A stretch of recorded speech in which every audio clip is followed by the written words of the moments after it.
Hi, it's Gadget UK here again. An interesting, exciting parcel from Jamie Morgan. And I knew it was Jamie Morgan the minute this arrived because it's a cat food box. And yeah, I've spoken to Jamie previously, but I didn't realise he'd sent this so quick.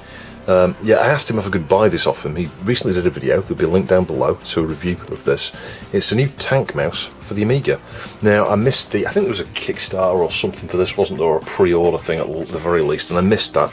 You can probably still buy them now, I'm sure they're probably in stock, but nevertheless, it's just something I hadn't got around to buying, and yeah, an opportunity maybe to have a look at a faulty one.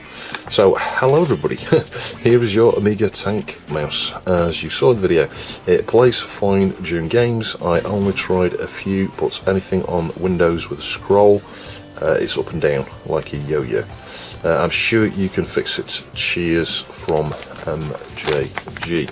I've even thrown into the box a couple of batteries, so careful you don't throw them away with the bull wrap. Thank you ever so much to Jamie. I've got Jamie to mention on another video, actually, a C64 disk drive video that's coming up, so yeah, we'll get another shout out on that one. And what I thought was, he didn't want anything for this. I said, I'll buy it off you, and he went, oh, sorry, I'll send it you. He said, no worries, you know, it's a donation. So I said, well, I'll do you a donation back on one of your streams. Yeah, Jamie does live streams on Amiga, C64 primarily, but he covers other things as well. He's done some stuff on Master System games, maybe Mega Drive, I think, but you know, PlayStation as well. He does lots of shooters. He's really good at shoot 'em ups, and it's always a joy to watch him do his live streams where he talks as he plays through a game. Gives you hints and tips on how to do the things as well. He's always so good at them. He was my inspiration for playing the new Bubble Bobble over the last few months, and you know what? I can get to 99, level 99 every time. And that persistence has come from watching Jamie play games. It's really nice, it's got a nice feel to that.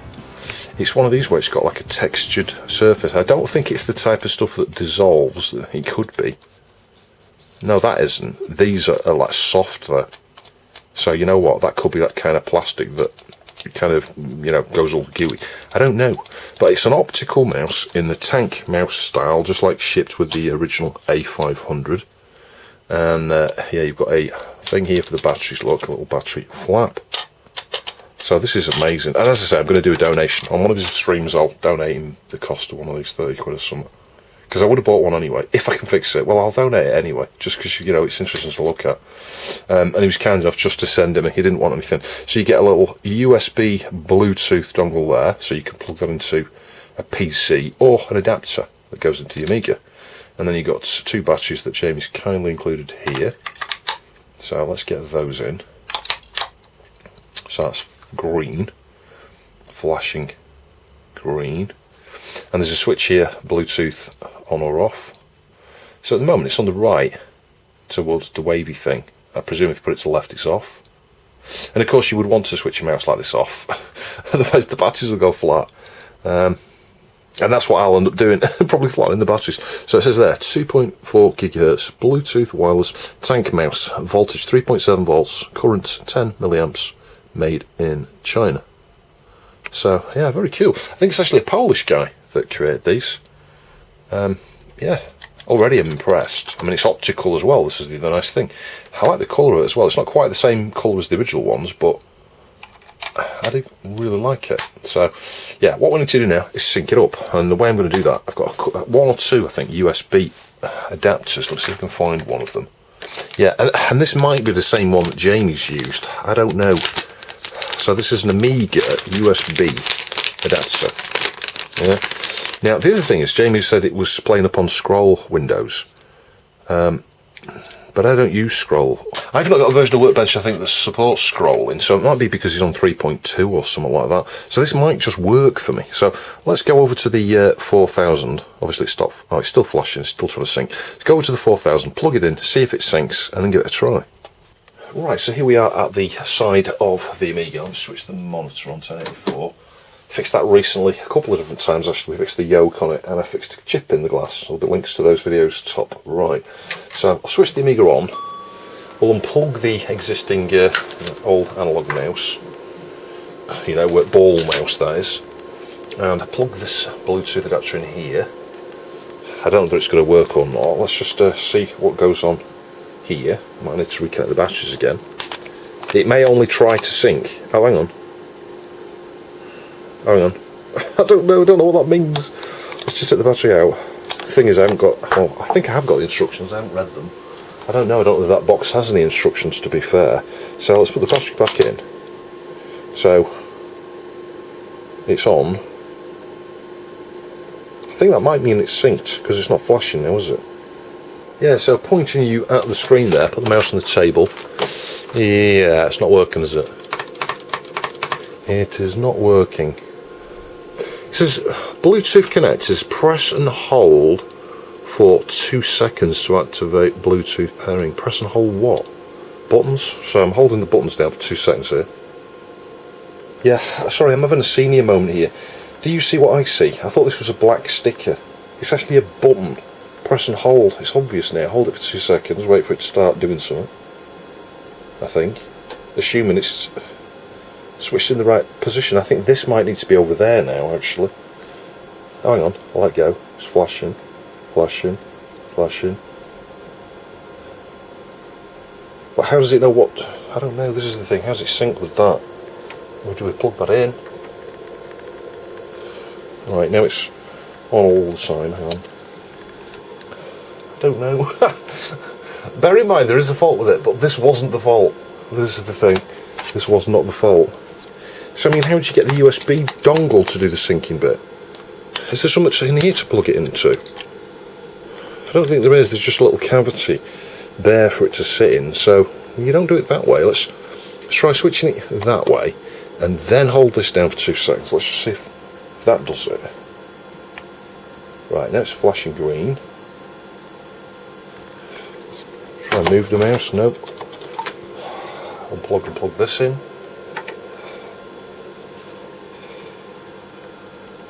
Yeah, the light went off. Nope. Now I could be wrong, but I'm sure this was getting hot. So I'm going to try and pull the cap off this and actually have a look inside it.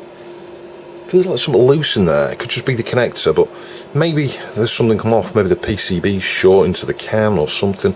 So let's take this back over to the bench, but I'm getting nowhere trying to sync these two. What we do know is the mouse seems to be trying to sync and stuff.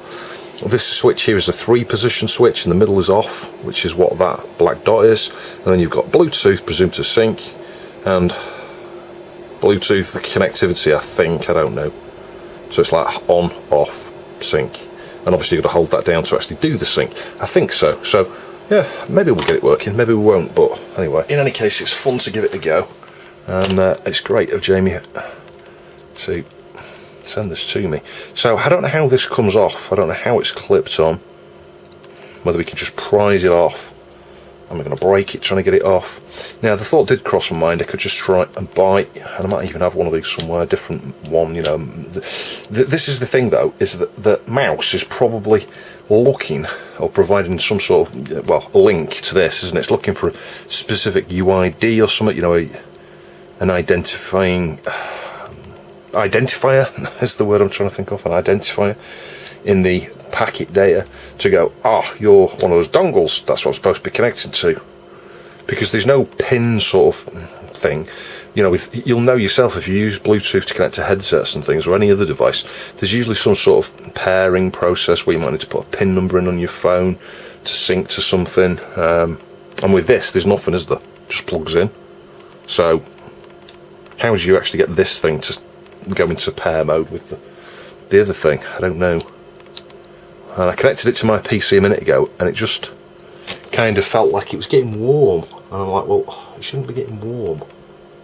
I mean, maybe it should because it's tiny. It could be one of these one-way things that once it's on there, you can't get it off. Yeah, so inspecting this, there are a few things. The PCB, the little thing in there is actually not just like a PCB with the connections, but it's a custom PCB. It's obviously going to have a small Bluetooth IC or something here. And this piece of plastic here looks like it's separated there and there. So maybe if I just sort of get here, I might be able to actually lift it up. So yeah, I'm just using the magnifier to try and see what I'm doing. So see if I can get in down there maybe. I don't know, don't copy his idea if you're trying to fix one of these, because this might not be the way to do it.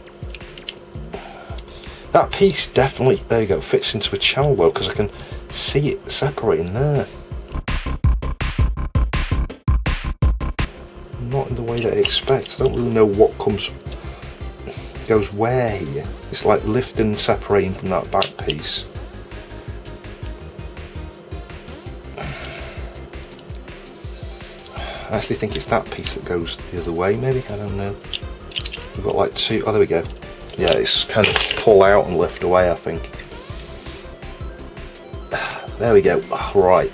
So, I've managed to separate it. Yeah, not sure how much of that you saw. So, oh, hang on a minute, let's just put that back there. So, in terms of getting it back in, I don't know now, let's have a look at it again. Yeah, this bit went on the top.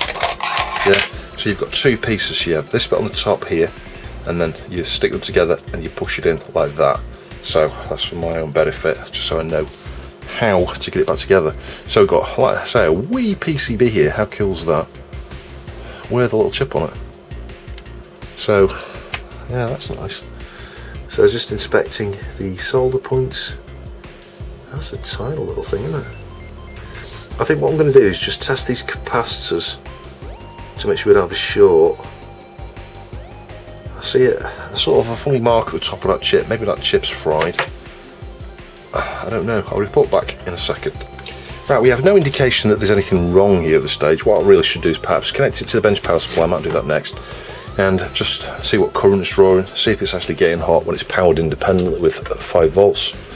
But what I'm going to do is just heat it up actually as a first port call and then give it a try. So I'm going with about 400 degrees here. Just give it a minute just to heat this really carefully. As I said, measured the capacitors around there. There are no shorts. Maybe that crystal is not very well sat or something. With components that small, you really don't want to use the airflow I'm using here, so you know what, that's not a good idea having so much airflow. Alright, I can see it getting warm enough there. The other thing with airflow, if that blows off the bench, everything's going to fall off it. That will do. It's a tiny, tiny, tiny, tiny, tiny PCB, so it doesn't need very long. And it's one of those PCBs, because we've just applied quite a bit of heat to it, I can sort of smell the PCB, but inspecting it, yeah, everything looks good. All the solder points look good. Anyway, at least we've reflowed that for good measure. Let's let that cool down. I'll try and reassemble it, and we'll just give it another try.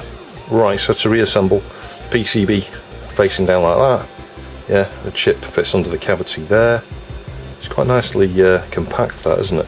And then, as I say, I think this goes on sort of the next point here. Hang on, like that. There we go. May need a bit of glue to secure that later. And then, because of the stickiness, outerness bit of this here, it's like two bits that bulge out. I think just by virtue of pushing it in there, and this is why these little ridges are there. Look, 2 ridges to go into that hole, I think. And then, there we go, clip. Yeah, so it is a bit shaky. You know, the PCB's just got a little bit of movement there. Maybe we could secure that further with a bit of hot melt glue or something to stop it from floating around. But yeah, now it's nice and cool, I'm just going to go try it again, see if there's any difference in behaviour. At this point in time here, it's connected up to the PC. This is just my Discord. I'm scrolling up and down using the virtual scroll wheel. More about that in a bit.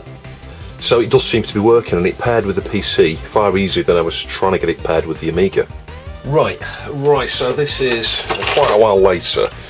In the name of science, I think, I'd like to carefully just pull that like that out of there. These batteries have been in this ever since I got this way back. It must be 2 years ago now. I'm sorry it took so long, Jamie.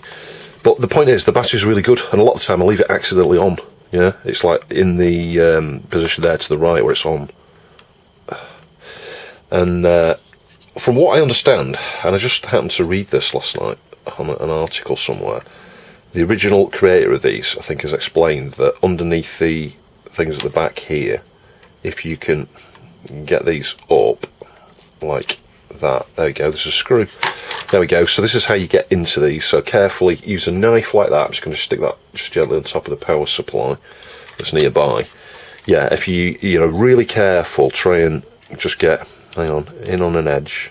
Oh, yeah, it protrudes more from a slightly different angle there. Just try and get under it and being very careful. I don't want to slip and cut myself, but at the same time I'm trying to, there you go, I'm trying to avoid damaging this too much. I probably just made a mark on a plastic. No, I didn't.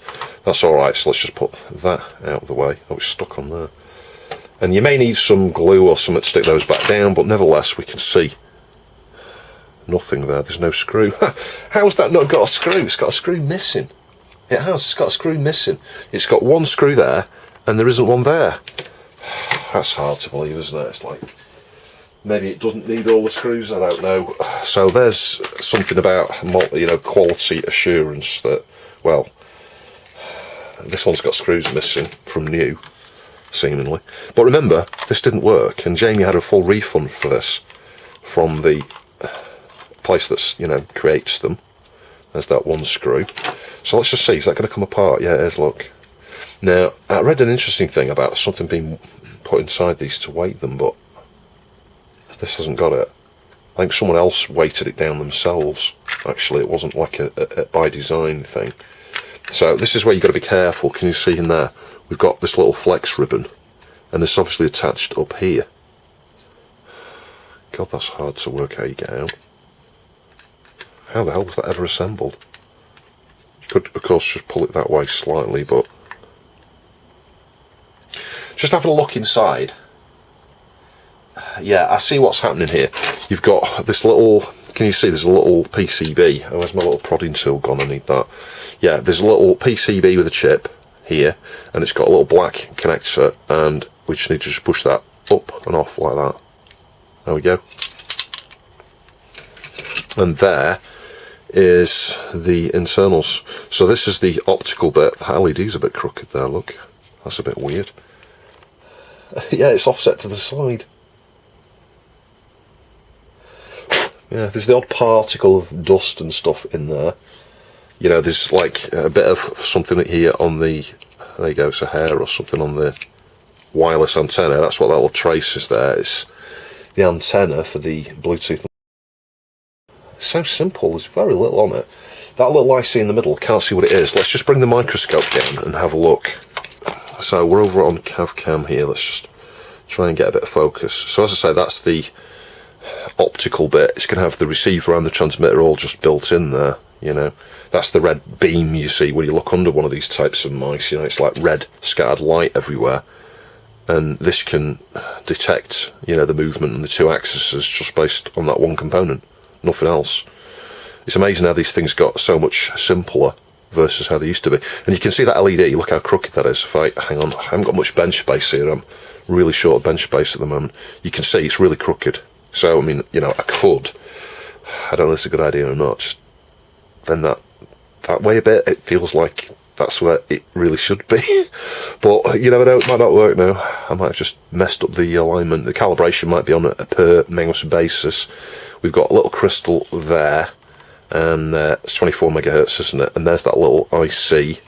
Right, so I've turned it the other way around, and you can see the part number there. I have no idea what that is. I'm going to guess a little MCU of some sort, actually. You know, it's nothing specific to, well, maybe it's not. Yeah, I bet it is. I bet it's a little MCU. I was going to say it could just be a generic mouse type device. Anyway, there's not really much more to see there. I guess we could have a look on the underside, but I guarantee there's going to be nothing on the underside other than maybe the odd SMD cap or resistor. So they're very simple, aren't they? And looking at the bit here, you can see there's that little connector there, the little flat flex. And this is the point where I think that this mouse had an issue. And it's this sensor here. That's a touch sensor, like a proximity thing. You put your finger there and you can do, you know, the scroll wheel stuff. Maybe this was never stuck down right. I don't know. So you know what I'm going to do? I'm going to take cotton bud, because this was where Jamie's issue was with this, and there's a hair there stuck. Maybe that's what it is. There was a hair stuck into the tape there. So I will test this again I will test this again on the PC in a minute, but I'm going to just gently massage this down where the epoxy of glue whatever holds it, like this, just gently with the cotton bud, to make sure it's nice and flat and flush. And we've removed that hair that was on the end, and we'll see if that's any different in terms of, you know, the scroll wheel support, being very careful. And it of course could be the firmware that's the issue here, but anyway, I'll inspect that chip there as well. Let's have a look at that under the microscope. ADA12F, no idea what that is. Just look at the solder points on it, they look good. There's little capacitors, God, they're tiny little things, aren't they? Solder points on that connector look good. Yeah, sulfur light and the ribbon here. From a quality control perspective, the inside of this is really, really nicely assembled, isn't it? You'd have to be careful with that flex ribbon. Anyway, I'm now going to attempt to try and get this back together. So, yeah, this is going to be the fun thing. of like, how would you get that to go back onto there? Yeah, the difficulty is getting it so it's like that upwards as you press it down. You haven't got very much space in this gap here to work in. I think that's it. Yeah, can you see that? It's going into place, so just carefully push that down. It's on. Carefully hinging these 2 points on the front there, and put the back down. And get the one screw in, I'll get the batteries back in. I'm surprised it's only got one screw. It makes me think that this was looked at before, actually. And I don't think Jamie went in it, if I'm honest. I mean, it might be why Jamie was given a refund. Maybe it'd been looked at previously, sent out and thought the problem was solved, and then, I don't know, something happened to it, and then the guy thought, I'll just give Jamie a refund, it's not worth it, because I've looked at it before, and if it's bounced back again with the same fault, whatever the fault was, then I'd just give him a refund. And that was the amazing thing, is he didn't have to send it back, which is why Jamie sent it to me. So I've been able to gain from not only the original company behind these, thank you very much to Jamie, but thank you very much to that company as well for giving Jamie a full refund, not expecting it back, and allowing me here to have a look at this and you know, and praise this. This is amazing. If you've got an Amiga and you've not got one of these, you are missing a trick. Really, you really want one of these, but you obviously need the dongle. I'll show you that dongle again just before the end. So working on the PC, no issues at all. A week or two later, ordered one of these. So there'll be a link, I'll show you the web page. You can order the mice direct from a few different places. I think Teardown sell these, and this is where I got this adapter from. And obviously it's just a 9-pin adapter here for the Amiga. Potentially you could use it with the ST as well if you had an adapter to flip the HMV round. And yeah, your little dongle goes in there. The pairing, I can't remember how I did it now. I think it was a case of putting it to the left hand side, holding this button down, and then as long as this was powered or repowered, they then just sync together. It worked on the PC first time as you saw me use it. So in this position here to the right, that should, when I plug it into the port, yeah, and I'll hold this at the same time, just to try and show you. If I plug it into the mouse port here, I'll just move the mouse. Yeah, and the batteries are just literally gone flat. So that was one of the problems here. So you can see the setting you need it in is the one to the right there. And I think to pair it, I think you put it in the... And in fact, there's two different things. I think it'll do Bluetooth without that dongle and just pair. So another Bluetooth thing. But you've got to press the... hang on, press the pair button down there like that for 2 seconds. And then I think this is where this flashes like that. And then if I plug the USB dongle back in, right, the USB dongle's got its green light flashing, and I think that's not how you pair it. I think you put it in the right mode there, and the right one, where it's red, I think that pairs with the dongle it came with, and actually that's worked. Now I tried that before we reflowed that little dongle, and it wasn't pairing. I just couldn't get it to pair. Now, granted, the batteries were flat, but they weren't flat enough where the light was not working. What's just happened a minute ago is there was no light at all. So, yeah, I'm very pleased because, well, left button works, right button works, and we can move around now. This version of Workbench, I'm not using the scroll facility. I suspect if I had 3.2 then it wouldn't work, but you saw me using it in Windows. Yeah, so massive thanks, Jamie. That is incredible, this mouse. I'm going to love using it. Yeah, so a million thanks for Jamie for sending this. Thanks ever so much, it's brilliant, I love it. And it's like I say, it's never had any use, it's like just like brand new. Now, I have used this for the last 18 months to 2 years. It's been solid.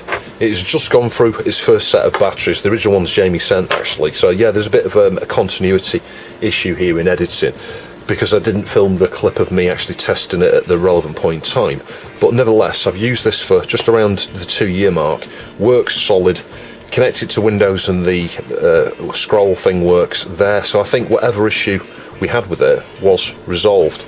And it was interesting to look inside both the dongle, you know, and this. And just to cover it again, the dongle goes, you know, comes in the little thing here, you know, the little support thing down there like that.